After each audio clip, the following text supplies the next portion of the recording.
જય મુરલીધર। આજે આપણે પાઠ 1 અર્થશાસ્ત્રમાં આલેખ એના વિશે માહિતી મેળવીશું। સૌપ્રથમ અર્થશાસ્ત્ર વિષયમાં અર્થશાસ્ત્ર એટલે કે આર્થિક બાબતો રજૂ કરતું શાસ્ત્ર, જેમાં મુખ્યત્વે નાણાંને લગતી બાબતોનો સમાવેશ કરવામાં આવે છે। એના સિવાય અર્થશાસ્ત્ર વિષયમાં આલેખ એટલે કે આંકડાકીય માહિતી દ્વારા એને ચિત્રાત્મક રજૂઆત કેવી રીતે કરવી એની પણ સમાવેશ થાય છે। તો આજે આપણે આ પાઠમાં અર્થશાસ્ત્ર વિષયમાં આલેખ કઈ રીતે જરૂરી છે અને એનું શું મહત્ત્વ છે એના વિશે માહિતી મેળવીએ।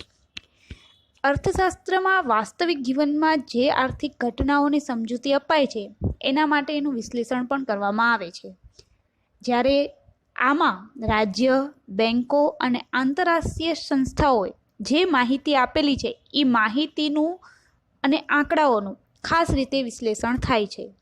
જ્યારે નિષ્ણાંતો, મોટા નિષ્ણાંતો દ્વારા ઘટનાઓ અને એના વિશ્લેષણની ચર્ચાઓ થાય ત્યારે સામાન્ય વ્યક્તિને એના વિશે રસ પડતો નથી, પરંતુ જો આવી જ ઘટનાઓને અને મુખ્ય બાબતોને પ્રજા સુધી સમજવામાં લઈ જવામાં આવે તો અર્થતંત્રમાં આવી માહિતી અને આંકડાને ચિત્ર દ્વારા રજૂ કરવામાં આવે છે, જેથી સામાન્ય લોકોનું, પ્રજાનું ધ્યાન દોરાય અને માહિતી પ્રજા સુધી પહોંચી શકે। આવા વિશ્લેષણ માટે ખાસ કરીને 2 પ્રકારના ચિત્રો દોરવામાં આવે છે, જેમાં આકૃતિ અને આલેખ એવા 2 નામે ઓળખાય છે।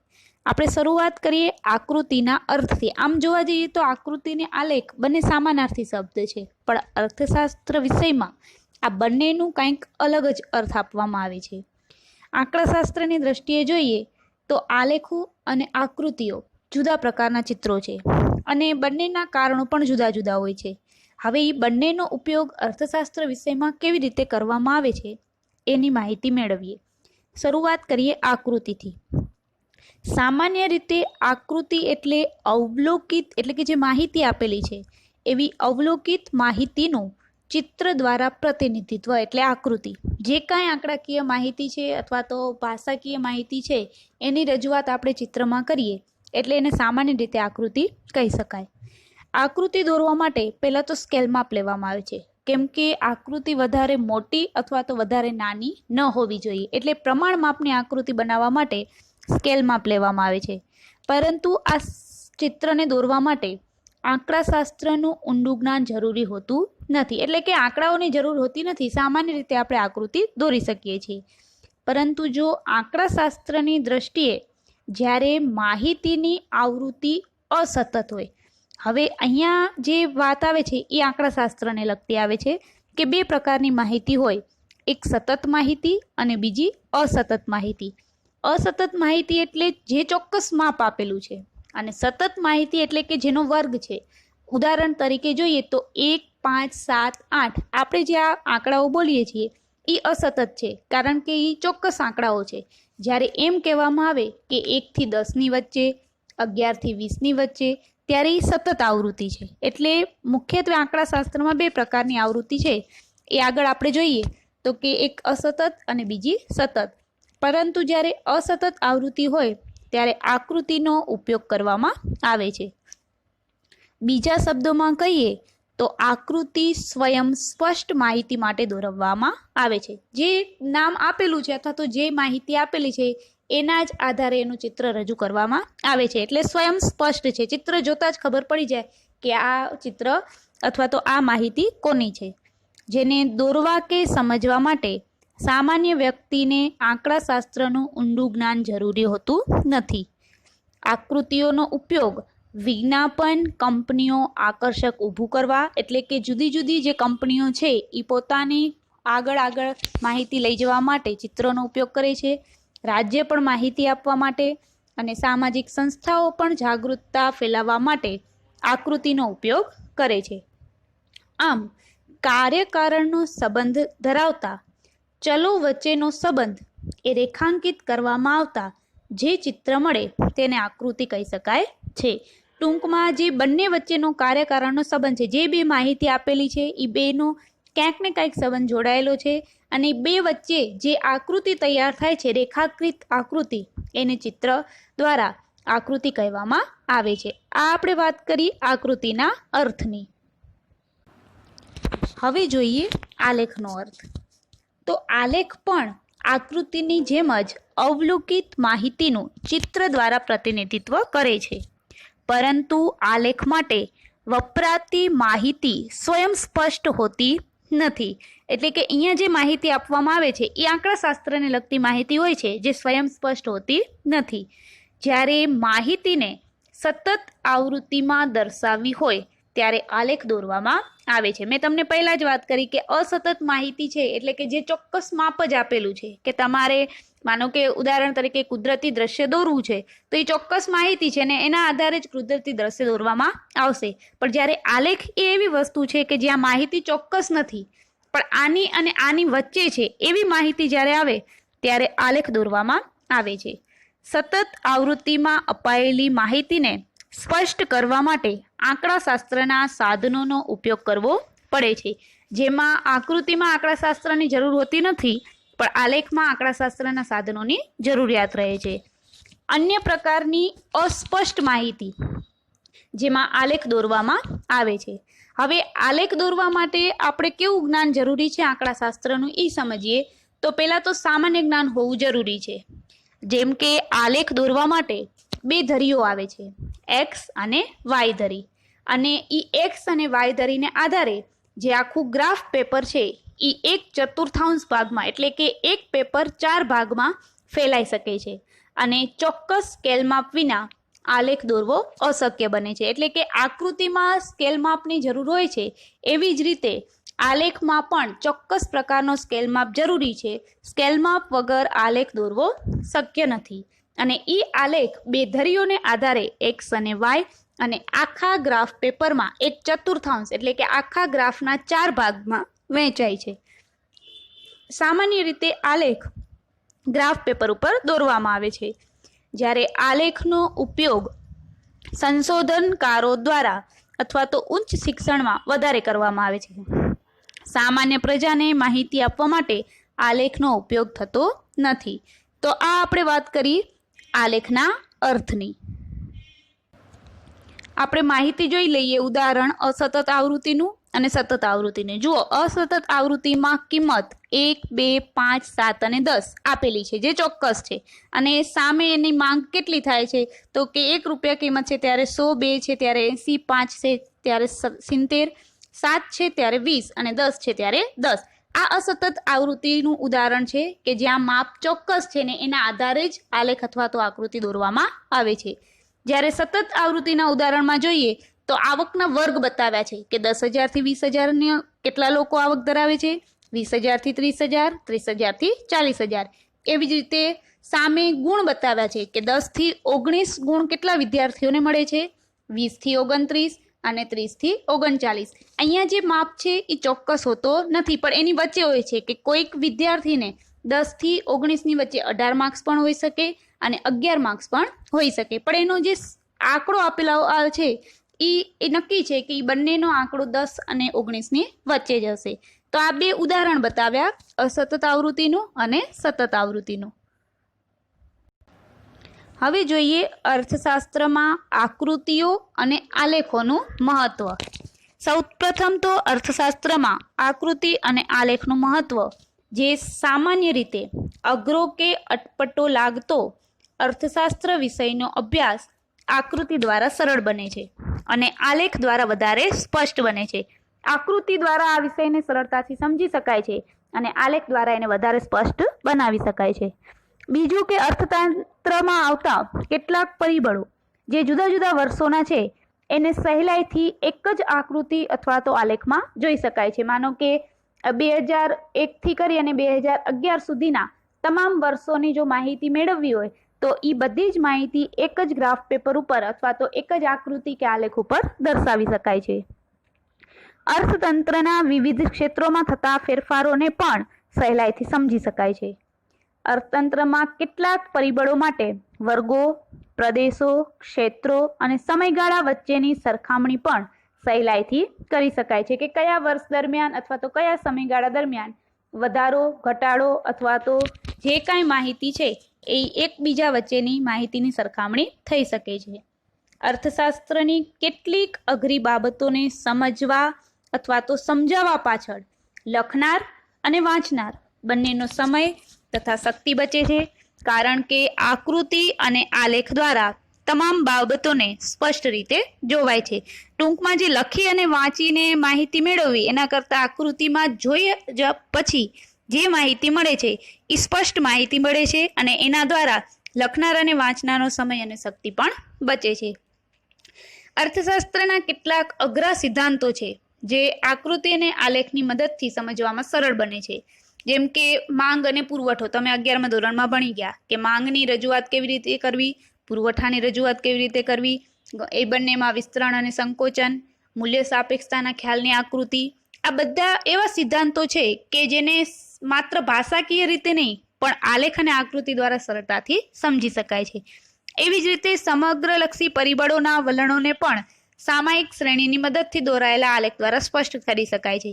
દાખલા તરીકે ખેતી ક્ષેત્રમાં આવતા ટૂંકા અને લાંબા ગાળાના પરિવર્તનો છે, કોઈ ઉદ્યોગોમાં થતા નિયમિત પરિવર્તનો અને વલણો, આ બધાને સામાયિક શ્રેણી વડે શોધાય છે અને એ બધાની રજૂઆત આલેખો દ્વારા જોવા મળે છે.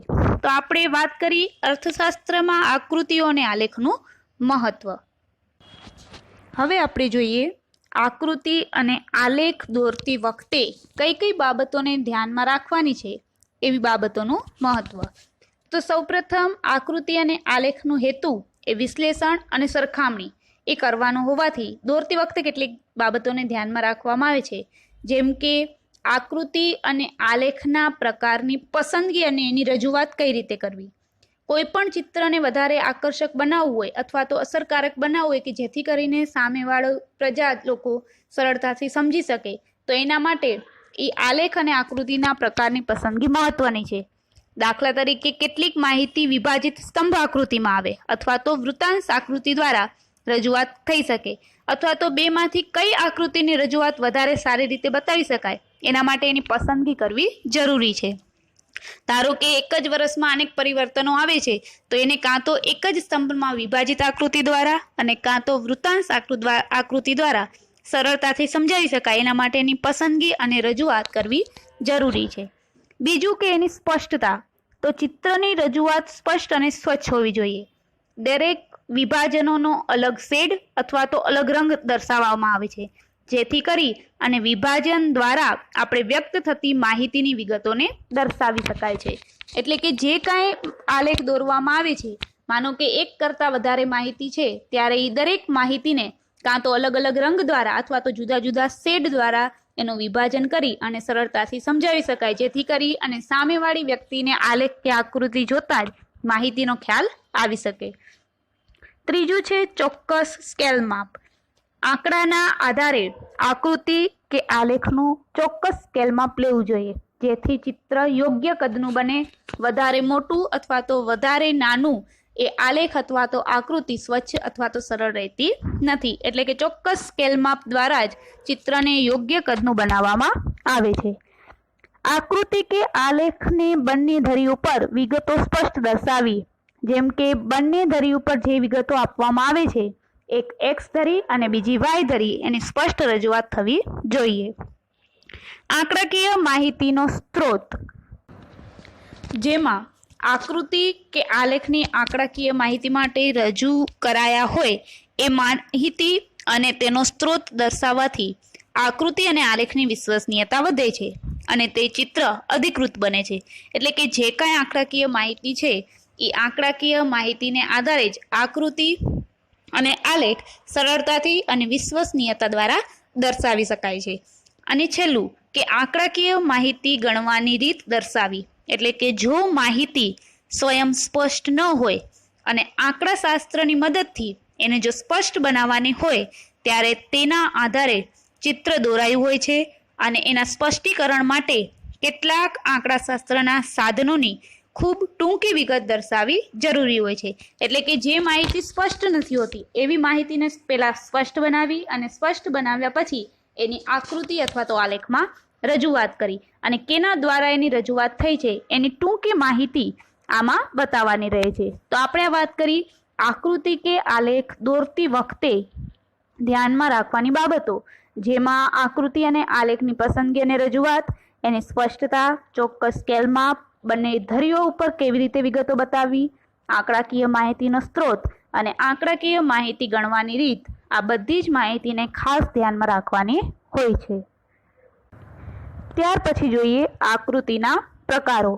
સામાન્ય રીતે અનેક પ્રકારો છે, પરંતુ આપણે આ વિષયમાં મુખ્યત્વે ચિત્રાકૃતિ, છૂટાછવાયા બિંદુઓ અથવા તો વિકર્ણ દર્શાવતી આકૃતિ, સમય આધારિત અથવા તો અન્ય પરિબળ આધારિત રેખા આકૃતિ, વર્તુળ આકૃતિ, સ્તંભ આકૃતિ, વૃત્તાંશ આકૃતિ. અહીંયા વર્તુળ અને વૃત્તાંશ આકૃતિ બંને અલગ અલગ છે. વર્તુળમાં મુખ્ય એક જ માહિતી દ્વારા આવે છે, જ્યારે વૃત્તાંશમાં વર્તુળના અંશ બતાવવામાં આવે છે. આ વિભાગમાં આપણે સમય આકૃતિ, સ્તંભ આકૃતિ અને વૃત્તાંશ આકૃતિ વિશે માહિતી મેળવીએ. તો સૌથી પહેલા સમય આધારિત રેખા આકૃતિની વાત કરીએ તો સામાન્ય રીતે રેખા આકૃતિ જે બે ચલ વચ્ચેના સંબંધની આકૃતિ અને એનો ઢાળ બતાવે છે. આપણે અહીંયા ચિત્રમાં જોઈ શકીએ છીએ એક આકૃતિ બતાવવામાં આવી છે જે રેખા આકૃતિ છે, જે જુદા જુદા બિંદુઓને એક જ રેખામાં જોડે છે. દાખલા તરીકે માંગ રેખા અથવા તો પુરવઠા રેખા. આ પ્રકારની આકૃતિમાં સ્વતંત્ર ચલ હોય છે એક્સ અને ધરી ઉપર અને પરતંત્ર ચલ હોય છે વાય ધરી ઉપર. એટલે કે જે સમયગાળો છે, વર્ષ છે અથવા તો જે માહિતી આપવામાં આવી છે એ પેલી જે માહિતી છે એ એક્સ ધરી ઉપર અને બીજી જે માહિતી છે એ વાય ધરી ઉપર બતાવવામાં આવે છે. આપણે આકૃતિમાં સ્પષ્ટ રીતે જોઈ શકીએ છીએ કે આપેલી આકૃતિમાં જે સમયગાળો છે એ એક્સ ધરી ઉપર અને વસ્તીનો દર એ જે બતાવવામાં આવ્યો છે એ વાય ધરી ઉપર દર્શાવ્યો છે. સામાન્ય અર્થમાં જોઈએ તો સમયના સંદર્ભમાં કોઈ એક ચલના સ્વયં સ્પષ્ટ વલણો દર્શાવતી આકૃતિ અર્થશાસ્ત્રમાં વારંવાર વપરાય છે. દાખલા તરીકે વસ્તીની સંખ્યા, ફુગાવાનો દર, વિવિધ વર્ષોમાં સાક્ષરતાનો દર, આ બધી જ માહિતીને સ્તંભ આકૃતિમાં અથવા તો સામયિક શ્રેણીના સમય આધારિત આકૃતિમાં દર્શાવવામાં આવે છે. હવે અહીંયા જે માહિતી આપેલી છે એને આપણે જોઈએ તો કે 1951થી ભારતમાં વસ્તી વૃદ્ધિની ટકાવારી. તો પહેલા તો જે આ માહિતી આપવામાં આવી છે એ માહિતી સતત આવૃત્તિ વિતરણની છે, જેમાં સમયગાળો છે એ 1951થી કરીને 61ના સમયગાળામાં જેટલો વૃદ્ધિદર થયો છે એ બતાવવામાં આવ્યો છે. અહીંયા જે માહિતી આપવામાં આવી છે એના આધારે આપણે આકૃતિમાં રજૂઆત અથવા તો આલેખમાં રજૂઆત કેવી રીતે કરી શકાય. તો સૌ પ્રથમ આલેખમાં ગ્રાફ પેપર ઉપર બે ધરી બતાવવામાં આવે છે, એક્સ અને વાય. એક્સ ધરી ઉપર સમયગાળો અને વાય ધરી ઉપર વસ્તી વૃદ્ધિનો દર. ત્યાર પછી જે વસ્તી વૃદ્ધિનો દર આપવામાં આવ્યો છે એના આધારે ચોક્કસ સ્કેલ માપ લેવામાં આવે છે. સૌથી ઓછું માપ છે 17 અને સૌથી વધારે માપ છે 24. તો જે સ્કેલ માપ લેવામાં આવે છે એ રાઉન્ડ ફિગરમાં રહેશે, એટલે કે 0 થી 5, 5 થી 10, 10 થી 15, 15 થી 20 અને 20 થી 25. 25ની અંદર 24.80 અથવા આ માપ આવી જશે, એટલે કે 25 સુધી આપણે એ માપ લીધો છે. અને માપ લીધા પછી જે પ્રમાણે વર્ષ 1951થી 61 બતાવ્યું છે તો એમાં માપ છે 21.64. તો એ આકૃતિમાં જ્યાં જગ્યાએ એ બિંદુ મળે છે ત્યાં ડોટ કરવું, પોઈન્ટ બતાવવું. ત્યાર પછી એક એમ અનેક વર્ષોમાં જે ટકાવારી પ્રમાણ દર્શાવવામાં આવ્યું છે એ માહિતી મેળવી અને પછી એ તમામ માહિતીઓને એક જ સીધી રેખામાં દર્શાવવામાં આવે ત્યારે સમય આકૃતિ બને છે. તો આપણે વાત કરી સમય આધારિત રેખા આકૃતિની. હવે જોઈએ સ્તંભ આકૃતિ અને સ્તંભ આકૃતિના પ્રકારો. તો કે સ્તંભ આકૃતિ એ કોઈ એક ચલના મૂલ્યને વિવિધ વિભાગોમાં વચ્ચેની વહેંચણી બતાવે છે. એટલે કે જુદા જુદા સમયે જે દેશનું સાક્ષરતાનું પ્રમાણ છે અથવા તો સ્ત્રી અને પુરુષોનું પ્રમાણ છે એમાં પણ સાક્ષરતાનું પ્રમાણ એ એક જ સમયગાળા દરમિયાન જે માહિતી આપવામાં આવે છે એના દ્વારા દર્શાવી શકાય છે. અહીંયા આકૃતિ ઊભા કે આડા સ્તંભો દ્વારા બનાવી શકાય છે.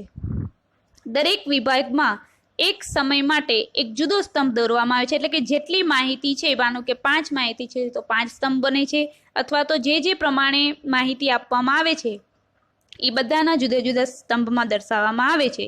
સ્તંભની ઊંચાઈ એ જે તે એનું મૂલ્ય બતાવવામાં આવ્યું છે એના આધારે બતાવવામાં આવે છે. આમ સ્તંભોની ઊંચાઈ અથવા તો લંબાઈ એ ચલના મૂલ્યને આધારે વિવિધ સમયગાળામાં વચ્ચે સરખામણી થઈ શકે છે. સ્તંભ આકૃતિ સામાન્ય રીતે 3 પ્રકારની છે. એક સાદી સ્તંભ આકૃતિ, બીજી પાસેની સ્તંભ આકૃતિ અને ત્રીજી વિભાજિત આકૃતિ. શરૂઆત કરીએ સાદી સ્તંભ આકૃતિથી, તો કે જેમાં કોઈ એક જ આધાર વર્ષ છે અથવા તો પ્રદેશ છે, સમયગાળો છે અને એના ઉપર જે કોઈ ચલનું મૂલ્ય આપ્યું છે એ દર્શાવવામાં આવે છે. આ સ્તંભ આકૃતિમાં વિવિધ પ્રદેશો, સમયગાળાઓ, એના માટે ચલના મૂલ્યની સરખામણીની રજૂઆત આકર્ષક રીતે કરવામાં આવે છે. ટૂંકમાં જે કાંઈ માહિતી આપવામાં આવી છે એ માહિતી કોઈ એક જ પ્રકારની માહિતી છે એના આધારે સાદી સ્તંભ આકૃતિ દોરવામાં આવે છે. હવે એનું ઉદાહરણ જોઈએ તો કે કોઈ એક દુકાનમાં દર 2 મહિનામાં ચોકલેટ બોક્સનું વેચાણ. હવે સમયગાળો આપ્યો છે દર 2 મહિનાનો, એટલે કે જાન્યુઆરીથી ડિસેમ્બર મહિનાને દર 2 મહિનામાં વિભાજિત કરેલા છે અને એ દર 2 મહિને કેટલા એકમોનું વેચાણ થાય છે એ દર્શાવવામાં આવ્યું છે. તો શરૂઆત આલેખ દોરતી વખતે પહેલાં તો 2 ધરીઓ બતાવવામાં આવે છે, એક્સ ધરી અને વાય ધરી. ત્યાર પછી ચોક્કસ સ્કેલ માપ લેવામાં આવે છે, જે સૌથી નાનું એકમ છે ત્યારથી કરી અને સૌથી મોટા એકમની વચ્ચે સ્કેલ માપ રજૂ થાય છે. સ્કેલ માપ હંમેશા કાં તો 0 થી 5ની વચ્ચે અથવા તો 0 થી 10ની વચ્ચે આ જ સમયગાળા દરમિયાન લેવામાં આવે છે સામાન્ય રીતે. અહીંયા જે ચોકલેટ બોક્સનું વેચાણ છે એમાં સૌથી ઓછા એકમો 30 છે અને સૌથી વધારે એકમો 65 છે. તો હવે જે આકૃતિનું સ્કેલ માપ નક્કી થશે એ કાં તો 0 થી 5ની વચ્ચે પણ લઈ શકાય અને 0 થી 10ની વચ્ચે પણ લઈ શકાય.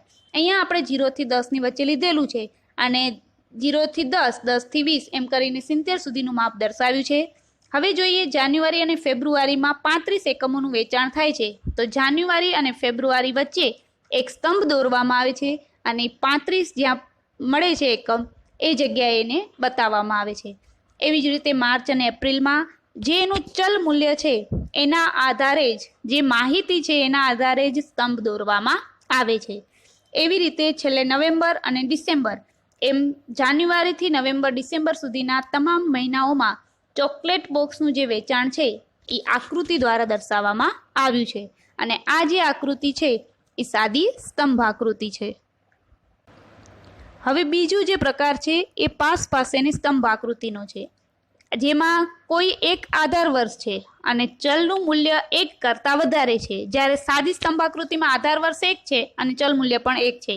અહીંયા ચલ મૂલ્ય 1 કરતાં વધારે છે ત્યારે પાસેની સ્તંભ આકૃતિ દર્શાવવામાં આવે છે, જ્યાં દરેક ચલ મૂલ્યના આધારે જુદા જુદા સ્તંભો દર્શાવવામાં આવે છે. ધારો કે સમયગાળો એ આધાર છે, પણ એના ઉપર જે સાક્ષરતા દર છે એમાં સ્ત્રી અને પુરુષ, તો સ્ત્રી અને પુરુષ એવા કેટલા વર્ગ મળ્યા? 2. તો એવા 2 વર્ગોના 2 સ્તંભ દોરી એના આધારે પાસેની સ્તંભ આકૃતિ રજૂ કરવામાં આવે છે, જ્યાં સમયગાળો 1 જ વર્ષનો છે પણ સામે વર્ગ 2 છે એટલે 2 સ્તંભો દોરવામાં આવે છે.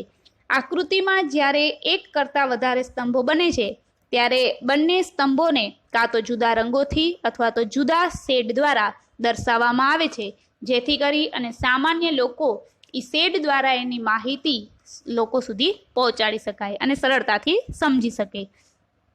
હવે અહીંયા એક એનું ઉદાહરણ આપ્યું છે ફરી પાછું કે કોઈ એક દુકાનદારમાં દર 2 મહિનામાં જે ચોકલેટ બોક્સનું વેચાણ થાય છે.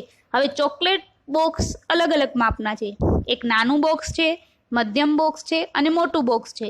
તો કયા મહિનામાં કયા ચોકલેટ બોક્સનું વેચાણ થાય છે એના આધારે માહિતી આપવામાં આવી છે, જ્યાં જાન્યુઆરી અને ફેબ્રુઆરીમાં નાના બોક્સનું 30 બોક્સનું વેચાણ છે, મધ્યમનું 15 અને મોટા બોક્સનું 25. એવી રીતે માર્ચ અને એપ્રિલમાં નાના બોક્સનું 40, મધ્યમ બોક્સનું 25 અને મોટા બોક્સનું 50. એટલે કોઈ એક સમયગાળો એવો છે કે જ્યાં માત્ર નાના બોક્સનું વધારે વેચાણ થાય છે, કોઈ એક સમયગાળામાં મધ્યમ બોક્સનું વેચાણ થાય છે અને કોઈ એક સમયગાળામાં સૌથી વધારે વેચાણ મોટા બોક્સોનું થાય છે. તો આપણે જે આંકડાકીય માહિતી આપેલી છે એ આંકડાકીય તમામ માહિતી ત્રણેય વિભાગની માહિતીમાં સૌથી નાનું એકમ અને સૌથી મોટું એકમ જોઈ અને ફરી પાછું સ્કેલ માપ નક્કી કરવામાં આવે છે. તો આપણે નાના બોક્સના વેચાણમાં જોઈએ તો 30, 40, 50, 25, 40 અને 60, જેમાં સૌથી નાનું એકમ છે 25. એવી રીતે મધ્યમ બોક્સમાં જોઈએ તો સૌથી નાનું એકમ છે 15 અને મોટા બોક્સમાં જોઈએ તો સૌથી નાનું એકમ છે 10. આમ ત્રણેય બોક્સના વેચાણમાં જોઈએ તો સૌથી નાનું એકમ મળે છે 10 અને સૌથી વધારે મોટું એકમ મળે છે 60. તો આના આધારે હવે જે આપણો સ્કેલ માપ દોરાશે એ 10 અને 60ની વચ્ચે હશે. એટલે કે આપણે જે સ્કેલ માપ લઈએ છીએ એ 0 થી 5, 5 થી 10, 10 થી 15 એમ 5નો સમયગાળો પણ લઈ શકાય, અથવા તો 0 થી 10, 10 થી 20, 20 થી 30 આ રીતે પણ સમયગાળો લઈ શકાય છે. હવે આકૃતિમાં જોઈએ કે શરૂઆતમાં એક્સ ધરી ઉપર સમયગાળો અને વાય ધરી ઉપર વેચાણના એકમો બતાવ્યા છે.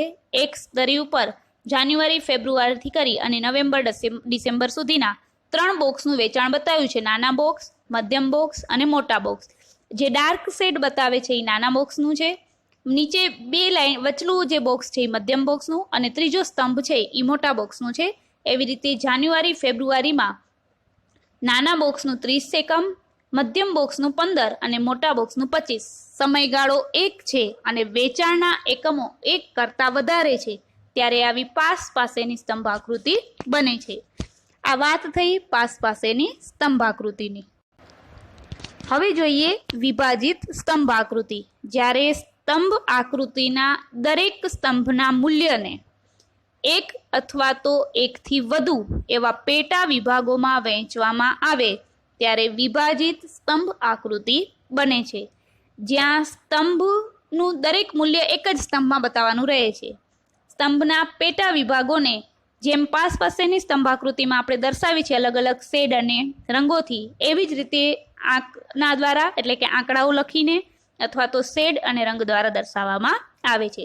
એનું ઉદાહરણ જોઈએ તો અહીંયા જે બતાવવામાં આવ્યું છે એ મહિનાઓ સેમ છે જાન્યુઆરીથી ડિસેમ્બર સુધી, પણ અહીંયા જે વેચાણના એકમો છે એ 2 વિસ્તારોમાં છે.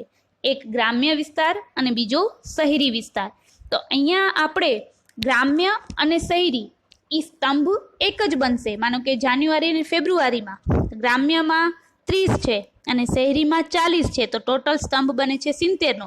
તો એક સ્તંભ 70નો બનશે, એમાંથી એનું વિભાજન થશે. પહેલું છે એ 30નો અને બીજો છે એ 40નો.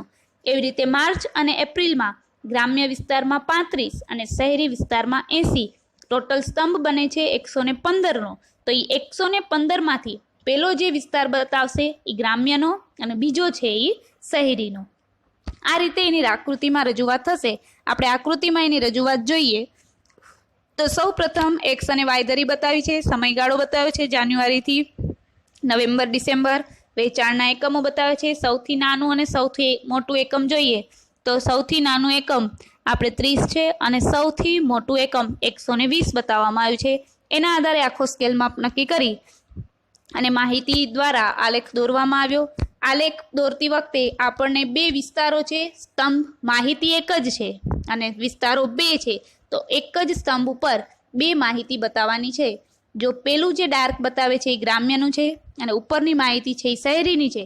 આખો સ્તંભ એક જ સમયગાળાનો છે, જાન્યુઆરી અને ફેબ્રુઆરી. તો એક જ સ્તંભમાં જેનું વિભાજન કરવામાં આવે છે એ બધી જ માહિતીનો સમાવેશ વિભાજિત સ્તંભ આકૃતિમાં કરવામાં આવે છે. દરેક પ્રમાણમાં સ્કેલ માપ લઈ અને જે તે માહિતીનો સ્તંભ દોરી એની અંદર જુદા જુદા શેડ દ્વારા અથવા તો રંગો દ્વારા એની રજૂઆત થઈ શકે છે. આ વાત થઈ વિભાજિત સ્તંભ આકૃતિની. હવે જોઈએ સ્તંભ આકૃતિ દોરતી વખતે ધ્યાનમાં રાખવાની બાબતો. કેટલીક બાબતો જરૂરી છે સ્તંભ આકૃતિ દોરવા માટે. તો કે દરેક સ્તંભની પહોળાઈ એક સરખી હોવી જોઈએ. કોઈ વધારે જાડો કે કોઈ વધારે પતલો ના હોઈ શકે, અથવા તો સ્તંભની પહોળાઈ એ કોઈ પણ જાતનું એનું મૂલ્ય નથી દર્શાવતી, એટલે એ જે પહોળાઈ છે એ એક સરખી રાખવામાં આવે છે. જ્યારે ઊંચાઈ છે એ એનું મૂલ્ય બતાવે છે.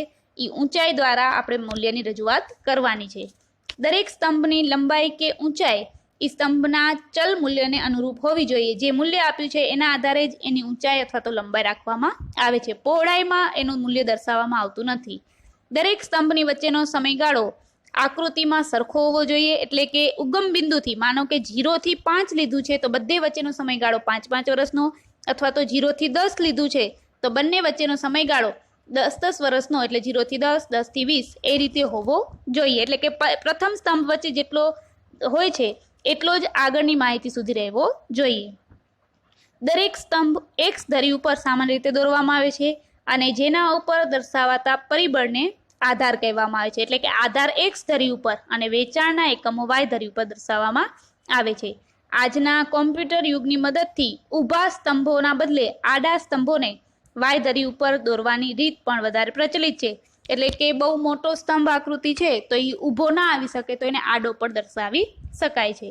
દરેક ઊભો સ્તંભ એ માહિતીના ક્રમમાં જ દોરવામાં આવે છે. એટલે કે જે પહેલી માહિતી છે, માનો કે જાન્યુઆરી ફેબ્રુઆરી તો એ પહેલો સ્તંભ આવશે, બીજી માર્ચ અને એપ્રિલ તો એ બીજો સ્તંભ, મે જૂન તો એ ત્રીજો સ્તંભ. એવી જ રીતે જે પ્રમાણે માહિતી ક્રમમાં આપેલી છે એવી જ રીતે ક્રમમાં આલેખ અથવા તો આકૃતિના સ્તંભો દોરવામાં આવે છે. અને એ પણ ઉગમ બિંદુથી, ઉગમ બિંદુ એટલે 0 થી, જેમ વાય ધરી ઉપર સ્કેલ માપ લેવામાં આવે છે એવી જ રીતે એક્સ ધરી ઉપર ઉગમ બિંદુથી જ આધાર વર્ષ લઈ અને સ્તંભો દોરવામાં આવે છે. આપણે વાત કરી સ્તંભ આકૃતિ દોરતી વખતે ધ્યાનમાં રાખવાની બાબતો. હવે એનો ત્રીજો પ્રકાર છે વૃત્તાંશ આકૃતિ. વૃત્તાંશ એનો અર્થ થાય વર્તુળનો અંશ. એક વર્તુળ છે એના કેટલા ભાગો જે માહિતીને આધારે બનાવવામાં આવે છે એ વર્તુળનો અંશ. એક વર્તુળને એક સમષ્ટિ માની લેવામાં આવે ત્યારે માહિતીના વિભાગોને વર્તુળના જુદા જુદા ભાગો પાડી દર્શાવવામાં આવે ત્યારે વૃત્તાંશ આકૃતિ બને છે. અને જે માહિતી માટે વિભાજિત સ્તંભ આકૃતિ દોરવામાં આવે છે એવી જ માહિતી માટે આપણે વૃત્તાંશ આકૃતિ પણ દોરી શકાય છે. એટલે ટૂંકમાં જે માહિતી વિભાજિત આકૃતિમાં દોરી શકીએ છીએ એવી જ માહિતી વૃત્તાંશ આકૃતિમાં પણ દોરી શકાય. હવે જે પ્રમાણે આપણને માહિતી આપેલી છે એના આધારે આપણે વૃત્તાંશ આકૃતિ દોરશું. હવે જોઈએ, અહીંયા આપેલું છે કે જુદી જુદી વસ્તુઓ પાછળ એક વિદ્યાર્થી દ્વારા વપરાતા ખિસ્સા ખર્ચની ટકાવારી. એટલે કે એક જ વિદ્યાર્થી છે પણ એ જુદી જુદી રીતે કઈ રીતે એનો આવકનો સ્ત્રોત વાપરે છે એની માહિતી આપી છે. એ પહેલા આપણે જોઈ લઈએ કે વર્તુળનું જે ક્ષેત્રફળ છે, ગણિતની ભાષામાં જોઈએ તો વર્તુળનું આખું ક્ષેત્રફળ 360 છે. એટલે આખું વર્તુળ જે છે એ 360 હોવાથી એના ચલનું કુલ મૂલ્ય 360 બતાવવામાં આવશે. અને એ પછી એ જે માહિતી આપેલી છે એના જુદા જુદા અંશો પાડીને, એટલે કે વિભાગો પાડી અને એના પેટા મૂલ્ય દર્શાવવામાં આવે છે.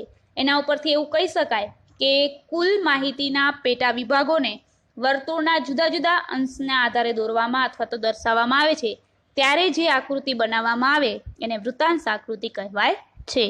સરળતાથી આપણે જોઈએ તો વર્તુળના અંશને દર્શાવવા માટે જે એનું સૂત્ર છે કે વર્તુળનું જે ક્ષેત્રફળ છે એ 360 છે, પણ એ વૃત્તાંશ કેવી રીતે શોધવું તો એની એક રીત બતાવવામાં આવી છે, જેમાં પેટા મૂલ્ય છેદમાં કુલ મૂલ્ય ગુણ્યા 360.